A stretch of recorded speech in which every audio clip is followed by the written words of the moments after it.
ரஜினிகாந்த், விஜய், அஜித் போன்ற நடிகர்களின் படங்களை மக்கள் ரசிப்பார்கள். ஆனால் விஜயின் அரசியலை மக்கள் ஏற்க மாட்டார்கள் என அதிமுக முன்னாள் அமைச்சர் கடம்பூர் ராஜு குறிப்பிட்டுள்ளார்.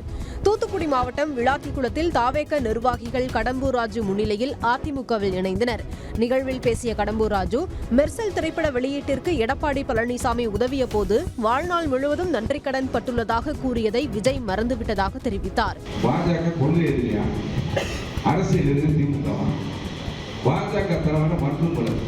அவர் சொன்னதை பற்றி எங்களுக்கு ஆட்சேபம் இல்லை. அவர் என்னன்னா அதிமுக பேரை சொன்னதுக்கே வரல. அதான் நீங்க எந்த கடத்தில் சொல்றீங்க, நாங்க எடுத்துக்கிட்டோம்னா அதிமுக பேரை உச்சரிப்பதற்கே இன்றைக்கு பயப்படாது. அவர் கடன் நடவடிக்கை அவர் சினிமாவில் பார்த்துருக்காரு. தாவேக்காவில் இணைந்த செங்கோட்டையனை பார்த்தால் பாவமாக இருப்பதாக கூறிய கடம்பூர் ராஜு, செங்கோட்டையன் நொந்து நூடுல்ஸ் ஆகிவிட்டதாகவும் விமர்சித்தார்.